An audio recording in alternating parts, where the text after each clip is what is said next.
Biology chapter number 12 pancreas. बेटा हम लोग जो है वो लास्ट टाइम पैराथायरॉइड ग्लैंड और एड्रीनल ग्लैंड के बारे में पढ़ के आए हैं। तो अब यहाँ पे ये बड़ा एक इम्पोर्टेंट लॉन्ग क्वेश्चन है कि write an note on pancreas. Pancreas जो है बेटा it is a double gland, इसको हम लोग जो है वो एक डबल ग्लैंड का नाम देते हैं and it has two functions. इसके बेसिकली दो फंक्शन हैं।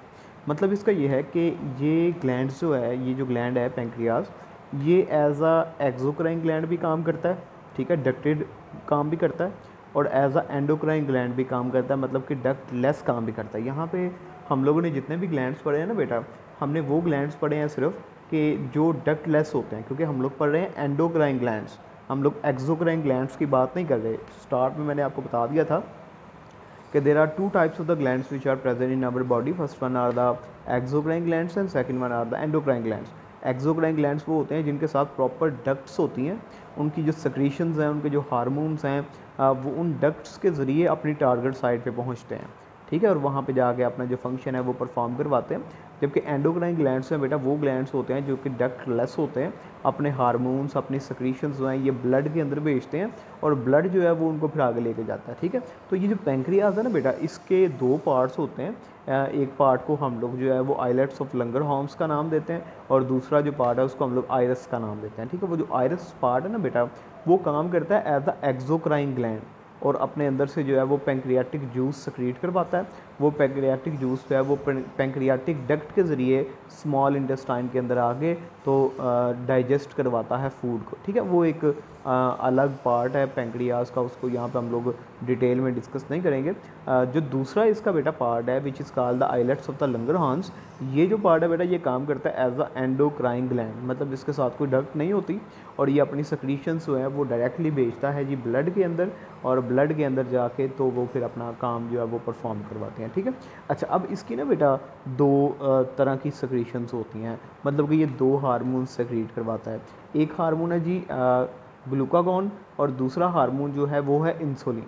अब ये ग्लूकागॉन और इंसुलिन के बारे में पढ़ने से पहले ना मैं ज़रा थोड़ा सा आपको बता दूं कि हम लोग जो खाना खाते हैं उसमें ज़्यादा मकदार में ना हम लोग कार्बोहाइड्रेट्स खाते हैं, ठीक है। 9th क्लास में हम लोग डाइजेशन वाले टॉपिक में पढ़ चुके हैं कि कार्बोहाइड्रेट्स, रोटी, चावल, डबल रोटी, ये जो सारी चीज़ें हम लोग खाते हैं इनमें कार्बोहाइड्रेट्स बड़ी मकदार में मौजूद होते हैं।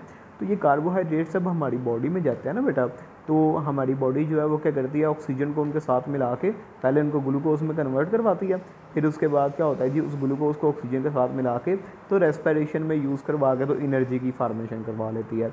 जो एक्स्ट्रा ग्लूकोज बचती है वो हमारे ब्लड में रहती है, ठीक है। अब ज़रूरत ये है कि ब्लड में ग्लूकोज की कंसनट्रेशन को नॉर्मलाइज करवाने के लिए उस ग्लूकोज को वहाँ से पकड़ा जाए और बॉडी के अंदर स्टोर करवा दिया जाए, ताकि उस वक्त जब हमने खाना नहीं खाया और हमारी बॉडी में ग्लूकोज की कमी है तो ग्लूकोज की कमी जो है वो इस स्टोर्ड ग्लूकोज जो है उससे फिर पूरी हो जाए, ठीक है। हमारी बॉडी ग्लूकोज को पकड़ती है, ठीक है, ब्लड के अंदर से मुख्तलिफ जो हार्मोन्स हैं मैं अभी आपको बताता हूँ कौन से हार्मोन, वो ग्लूकोज को पकड़ते हैं, पकड़ के उनको एडिपोज टिश्यूज़ में, मतलब जो पेट के टिश्यूज़ हैं उनमें, या हमारे मसल्स में, या हमारे लीवर के ऊपर, वहाँ पे जाके जो है वो स्टोर करवा दिया जाता है। उनको करवाता जो है ये काम लीवर के अंदर होता है, ठीक है। अच्छा, स्टोर करवा दिया जाता है, किस फॉर्म में स्टोर करवाया जाता है, ग्लाइकोजन की फॉर्म में, याद रखना है आपने, किस फॉर्म में, ग्लाइकोजन की फॉर्म में स्टोर करवाया जाता है, ठीक है। अच्छा, अब ये दो हार्मोन्स जो है ना बेटा, एक ग्लूकागॉन, दूसरा insulin, these two hormones are responsible for normalizing the blood glucose concentration. Blood में ग्लूकोज की कंसनट्रेशन को नॉर्मलाइज करवाने के लिए ये दोनों हार्मोन एक दूसरे के उलट काम करते हैं। कैसे काम करते हैं कि जब ब्लड के अंदर ग्लूकोज की कमी है तो पेंक्रियाज का पार्ट आइलेट्स ऑफ लंगरहॉर्न्स जो है वो ग्लूकागॉन को सिक्रीट करवाएगा। ग्लूकागॉन जो है बेटा लीवर के पास जाएगा, लीवर के अंदर जो ग्लूकोज स्टोर्ड है ग्लाइकोजन की फॉर्म में उसको पकड़ेगा और उसको पकड़ के लेके आके ग्लूकोज में कन्वर्ट करवा के तो कहाँ पे ले आएगा, उनको उसको ब्लड में ले आएगा। जब उसको ब्लड में ले के आएगा बेटा, तो ब्लड में ग्लूकोज की कंसनट्रेशन जो है वो ज़्यादा हो जाएगी। ज़्यादा होने का मतलब ये नहीं बहुत ज़्यादा हो जाएगी, मतलब जितनी चाहिए उतनी ग्लूकागॉन जो है वो कर देगा। दूसरा जो है वो है जी इंसुलिन। इंसुलिन का बेटा काम ये होता है कि जब हमारे ब्लड में ग्लूकोज की कंसनट्रेशन बहुत ज़्यादा हो गई है, खाना शाना हमने जो है वो फुल हो के खाया हुआ है और ब्लड में ग्लूकोज की कंसनट्रेशन जब ज़्यादा हो जाएगी तो इंसुलिन सक्रीट होगी।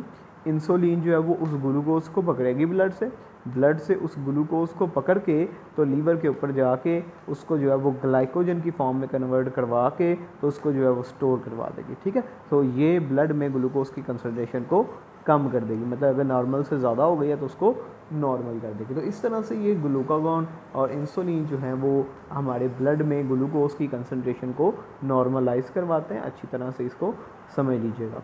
उसके बाद भी उसने बताया कि अगर किसी बंदे का पैंक्रियाज जो है वो काम करना छोड़ दे और इंसुलिन जो है उसको सिक्रीट ना करवाए तो फिर क्या होता है जी, उसको बीमारी हो जाती है, इसको कहते हैं डायबिटीज़ मेलिटस, ठीक है। वो जो डायबिटीज़ इंसिपाइटिस पड़ा था ना, वो पानी की कमी की वजह से होती है। ये डायबिटीज़ जो है यही है शुगर, जिसको आम लफ्ज़ों में हम लोग कहते हैं। तो ये डायबिटीज़ मेलिटस है। इंसुलिन जो है उसकी फार्मेशन नहीं हो पाती और इंसुलिन की फार्मेशन ना होने की वजह से डायबिटीज़ मेलिटस जो है वो हो जाती है। Person with the diabetes, person जिनको जी डायबिटीज़ होती है, have loss of the body weight, उनका बॉडी वेट जो है वो बहुत कम हो जाता है। Weakening of the muscles and tiredness, उनको बहुत ज़्यादा जो है ना बेटा वो वीकनेस हो जाती है मसल्स की, बहुत ज़्यादा टायर्ड रहते हैं। The disease can be controlled by the insulin administration, इसको कैसे ठीक कर सकते हैं? या तो हम लोग ऐसी मेडिसिन यूज़ करें जो इंसुलिन की सक्रीशन करवाएं या डायरेक्टली बॉडी के अंदर इंसुलिन डालें, ठीक है। इस पर्पज़ के लिए हम लोग एनिमल्स के अंदर से इंसुलिन निकालते हैं, ठीक है। लेकिन आजकल जो है वो ह्यूमन इंसुलिन भी प्रोड्यूस करवाई जा रही है बाय जेनेटिक इंजीनियरिंग प्रोसेस, ठीक है, जेनेटिक इंजीनियरिंग के प्रोसेस के ज़रिए। उसके बाद ये टेबल आपने बेटा याद रखना है कि ब्लड ग्लूकोज कंसनट्रेशन जो है वो कितनी नॉर्मल होती है आफ्टर 10 to 8 आवर्स फास्ट, ठीक है। 10 से 8 घंटे अगर आपने रोज़ा रखा हुआ है तो उस दौरानिए में अगर ब्लड में ग्लूकोज की कंसनट्रेशन 70 से लेकर 99 मिलीग्राम पर 100 ml है तो वो नॉर्मल है। 100 से 125 तक है तो प्री डायबिटिक है, ठीक है। और 126 से ज़्यादा हो गई है या 126 हो गई है तो फिर वो उसको डायबिटीज़ हो गई है, ठीक है। और अगर आपने खाना खाया हुआ है, खाना खाते हुए 2 घंटे आपको हो गए हैं, फिर लेस दैन 140 है तो नॉर्मल है, 140 से 200 है तो प्री डायबिटिक है, और 200 से ज़्यादा है बेटा तो फिर क्या है, डायबिटिक है, ठीक है। तो ये अब आपने याद रखना है जी कि पैंक्रियाज क्या होता है, क्या इसके फंक्शंस होते हैं और किस तरह से अपने फंक्शंस को परफॉर्म करवाता है।